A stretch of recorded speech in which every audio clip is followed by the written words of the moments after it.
चीज़ का होना है नहीं, अज तक तो कदे हो रेट देखे ही नहीं असी कदे। 100 रुपये किलो की तेल महंगे, चीज़ां सब इस टाइम अग लगी हुई चीज़ों को देख लो। गोभी 80 और 90 रुपये किलो, जरा आलू है घट्टो घट्ट 35 रुपये किलो जी। उस बाद तुम गाजर आ जाओ, ये 40 रुपये किलो।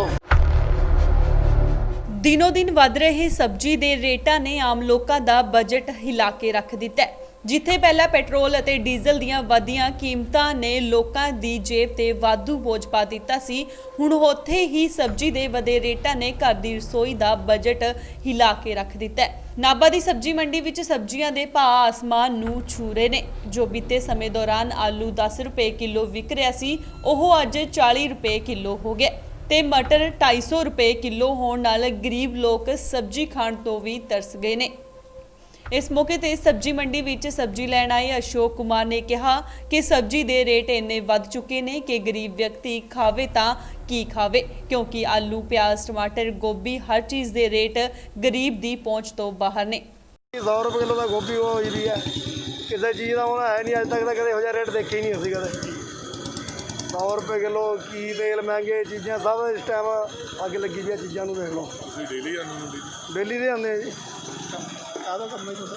स्वीट्स जी, गोपाल स्वीट्स। ਅੱਛਾ, ਤੇ ਆਲੂ ਮਟਰ ਹੋਰ? मटर का पुछो ही ना, 200-250 रुपये किलो, वो तो दिखे नहीं रहे 20 दिनों तो महीने तो मटर का। ਅੱਛਾ, बाकी आलू देख लो 15-20 रुपये होंगे, हम 35-40 रुपये किलो। तो प्याज भी 35-40 रुपये किलो हो गया, जो 10 रुपये कोई चकता नहीं सी। ਤੇ ਫਿਰ बुरा हाल होया भाई जी सब्जियों का। ਤੈਨੂੰ कुछ पिछे मीह बारिशा करके ही घट गई, कुछ ऊँ भी अगला वधा आंदा, जो घट आवे अगला उही रेट चक दिंदा। ਫਿਰ ਬਜਟ ਦਿਨੋਂ ਦਿਨ ਹਿੱਲਦਾ ਜਾ ਰਿਹਾ। बजट क्या करिए, हुण काम छड्ड नहीं सकते, छड्ड के ही करिए कि हुण। ਦੂਜੇ ਪਾਸੇ ਸਬਜ਼ੀ ਵਿਕਰੇਤਾ ਰਹੀਮ ਮੁਹੰਮਦ ਨੇ ਕਿਹਾ ਕਿ ਸਬਜ਼ੀਆਂ ਦੇ ਰੇਟ ਵਧਣ ਨਾਲ ਗ੍ਰਾਹਕ ਵੀ ਸਾਡੇ ਤੋਂ ਸਬਜ਼ੀ ਲੈਣ ਲਈ ਬਹੁਤ ਘੱਟ ਆ ਰਹੇ ਨੇ ਅਤੇ ਜਦੋਂ ਅਸੀਂ ਸਬਜ਼ੀ ਦਾ ਰੇਟ ਦੱਸਦੇ ਹਾਂ ਤਾਂ ਗ੍ਰਾਹਕ ਸਾਡੇ ਨਾਲ ਲੜਨ ਲੱਗ ਪੈਂਦੇ ਨੇ, ਕਿਉਂਕਿ ਸਬਜ਼ੀਆਂ ਦੇ ਰੇਟ ਇੰਨੇ ਵੱਧ ਚੁੱਕੇ ਨੇ ਕਿ ਸਬਜ਼ੀ ਗਰੀਬ ਦੀ ਪਹੁੰਚ ਤੋਂ ਬਾਹਰ ਹੋ ਗਈ ਹੈ। मगर पैंते नहीं जी, हाँ तुम दुगने रेट लाने हो जी, आया जी, क्योंकि भी गाहक भी की करे भी, इस करके की कहते दुगने रेट होए पे ने। अगला गाहक कहता भी पता नहीं भी तुम ज़्यादा पैसे कमाने हो, 10 वाली अगले को दुगने रेट मिलती है, 20 रुपये पर मिलती है, अगला कहता।